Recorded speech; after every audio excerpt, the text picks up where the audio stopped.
Hello friends and welcome to the Mediocre Metal Show. My name is Will and today we are doing an obligatory metal YouTube video. Obligatory video meaning the kind of video that every metal channel seems to do. Today, that means we are ranking the Iron Maiden albums. But only the bad ones. I'm sure if you're a Maiden fan and you're watching this video, you've already seen 50 other or so rankings, where all the 80s albums wind up on the top, and we get it. The bottom of the pile is the only part where I have anything to say that, I think might offer an interesting perspective. Interesting just based on, what those other lists normally do.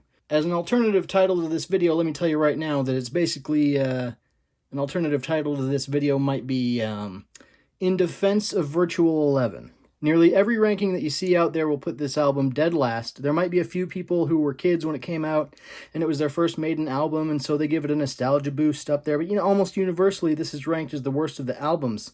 I'm not going to be a troll and, say that it deserves to be at number one, because obviously, no, it's in the bottom group for a reason. The 90s Maiden albums generally are.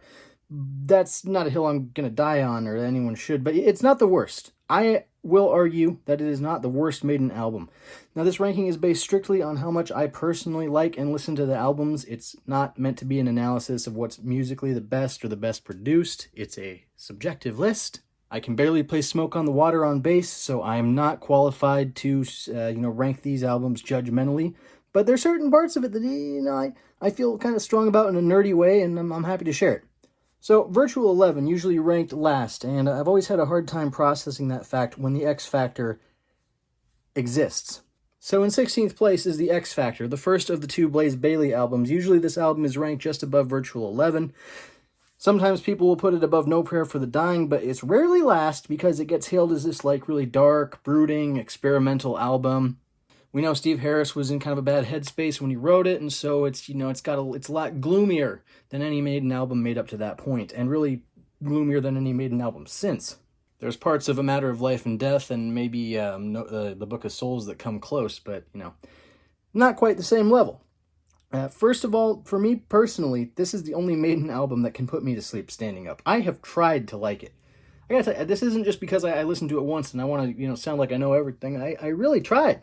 80% of it is slow, quiet, these whispered stories of loss, I guess. First two songs are absolute bangers, I will grant that, but Sign of the Cross is really only great when Bruce does it live. Blaze isn't bad, he's a good guy, he's always been a top bloke in interviews and when performing in other bands. But let's face it, the first of the best two songs on this record, Sign of the Cross, is better when Bruce does it. Man on the Edge is great. It's a quick and punchy heavy metal song, in the same musical realm as Run to the Hills or Die With Your Boots On, but when the best old-school Maiden-sounding song on the album is about some wealthy middle-class dude going broke, is El Dorado the prequel to this song? All that said, though, even though it's my least favorite album, it's still pretty good just because it's an Iron Maiden album, right?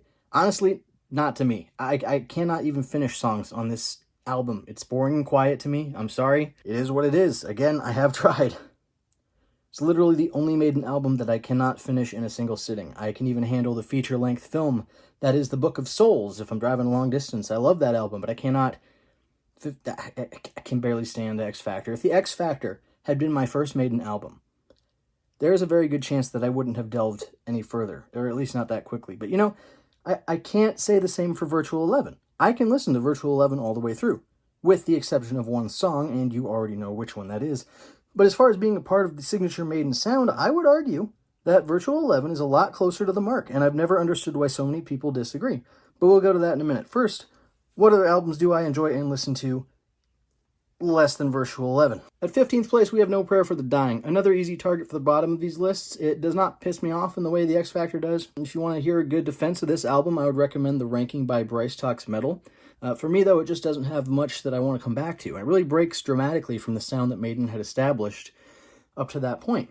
You could say that it would have a better reputation if you take it out of context and judge it on its own merit, but I really don't think you can do that. And if you can, I still think it kind of sucks. I was born in 1991, so I don't know what it was like when this album came out, when it first came out. Maybe people liked it in the context of the times, but for me, as a fan who discovered Maiden in the 2000s and listened to them from first album to last album, which at the time was A Matter of Life and Death, this album comes up and just feels like you've been enjoying a nice drive through a beautiful mountainside or oceanside or graveyard side, and your car just veers off the road into a puddle of poop soup. Moldy, trashy, post-glam hard rock crap soup. If you choose not to take it seriously, it is fun in some ways, just like glam metal, but that's kind of the problem.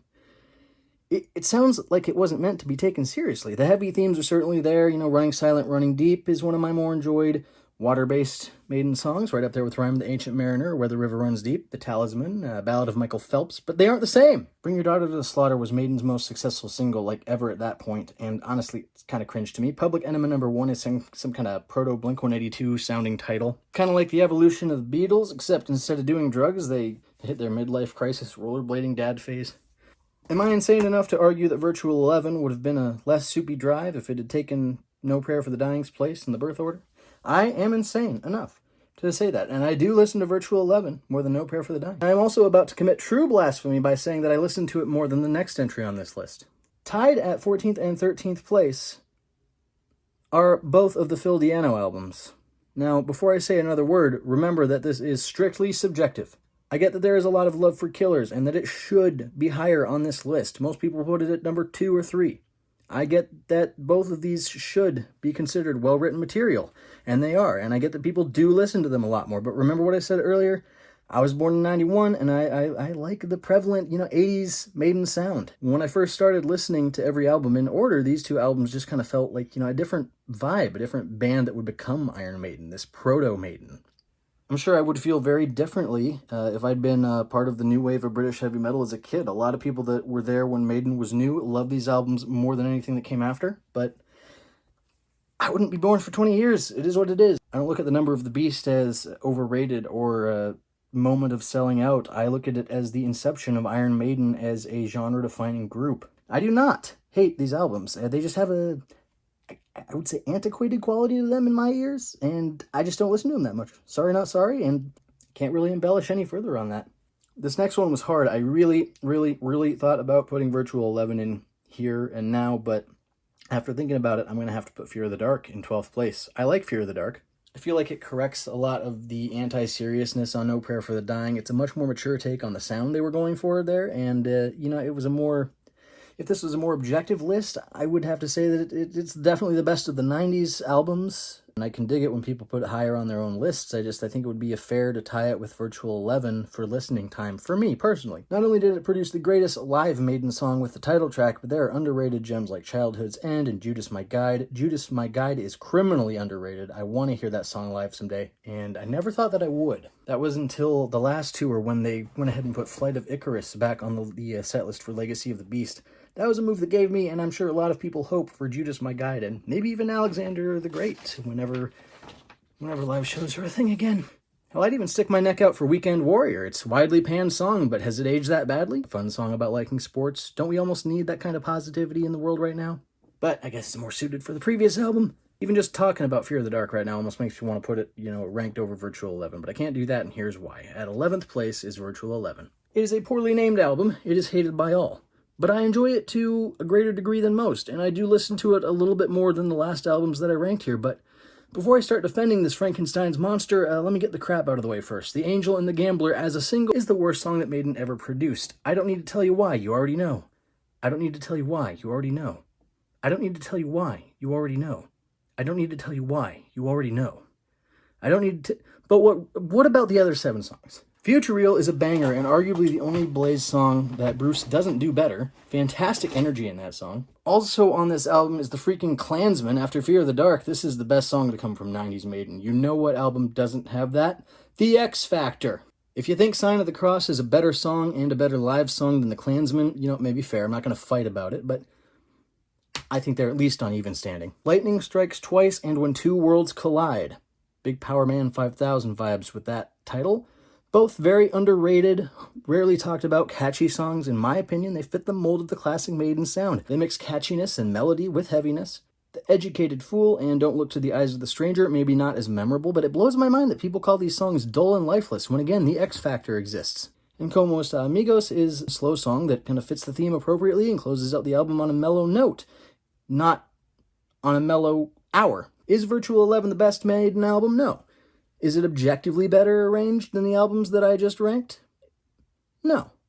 Well, maybe the X Factor. No, probably not even the X Factor, but I've listened to it multiple times, I've enjoyed it, And maybe I am just a bit of a contrarian at heart and an underdog supporter, but all things considered, I just don't dislike the album as much as most people seem to. And if the fact that I like it more than Killers and Fear of the Dark pisses you off, well, then go ahead and like and subscribe, because it's all uphill from here.